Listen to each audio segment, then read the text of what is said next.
This is Steve for TrueHollywoodTalk.com, and I'm speaking with my Italian friend here, okay, John Arlotto, and his movie Deface, and we were just talking about Luca Brasi. So, you know, we were kind of bonding before this interview started, okay?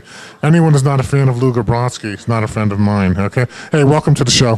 Thank you very much for having me. What's your background, and what's this movie about? My background is originally as a fine art painter. I've been drawing and sculpting since I was very young, and I got a fine art degree from Cornell University, but then realizing that art was dying, I moved into film, where I could sort of paint with light and images, and then moved out to Los Angeles and became a working editor for many, many years.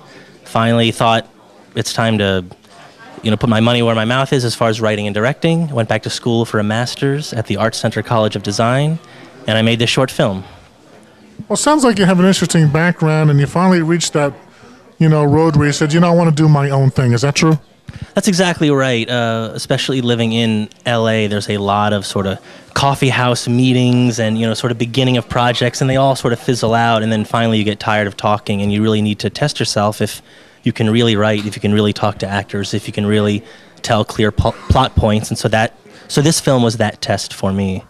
What is Deface about? Give us a general plot. What is it about? Sure. Deface takes place in North Korea. It's about a North Korean man who is finally fed up with the oppressive government, and he rebels. So he takes his life into his hands by vandalizing the propagandist billboards that decorate the town. How'd you come up with that idea? You're a nice Italian boy, you got a graduate degree, and you're doing a movie about North Korea. Well, where did this whole thing come from? Well, that's a good question. My wife is half Korean. We've been together for about 15 years. So really, I'm familiar with the culture. I have an affinity for the culture. But really, when it came down, like I said, to test myself, to make a film, you ask yourself a series of questions. What's going to stand out on the marketplace? What's going to be something that people haven't seen before? How can film be a tool of education and not just entertainment? And so really, before I'm an activist, I'm a storyteller. And something that takes place in North Korea that can be highly visual would just be a really good story, and that's how it started. Where'd you shoot it to give it a North Korean feel?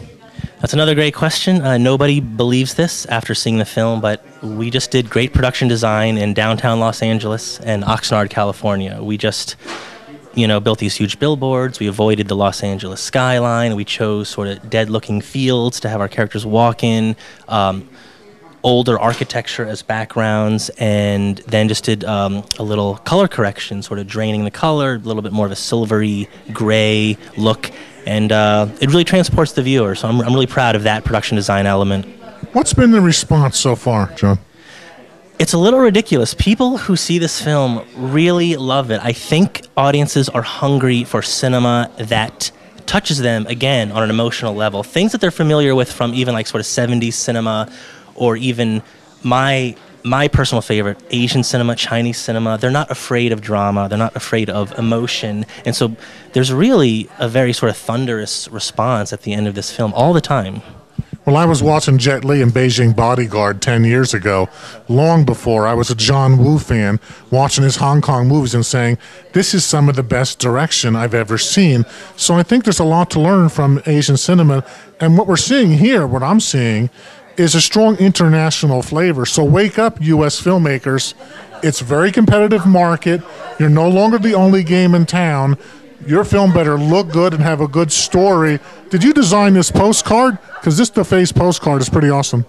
Thank you. I had something to do with it, but really the credit goes to a couple of graphic designers that, after I write, direct, edit, color correct, session, all that stuff, I try and hand off things like this to people who really know what they're doing. So I had friends who are professional graphic designers help me out with the look. What's their name? This is TrueHollywoodTalk.com. Let's give them a plug. Who were they? Actually, the producer, Roman Wyden, he is a very talented graphic designer, and his wife, Tatiana Redden. You can check out their business website at reddenwyden.com, and they're really talented people. So. Boy, he took that plug. He just kept going, okay? All right. Hey, I got to tell you, it's very interesting to me, this topic, because really today we have global themes. Were you trying to get a global theme, this global theme of oppression? We're seeing with low-wage earners, with sneaker production. We're seeing all kinds of problems with some of the Chinese products. I mean, there are certain themes now that are global that are connecting humanity, mankind.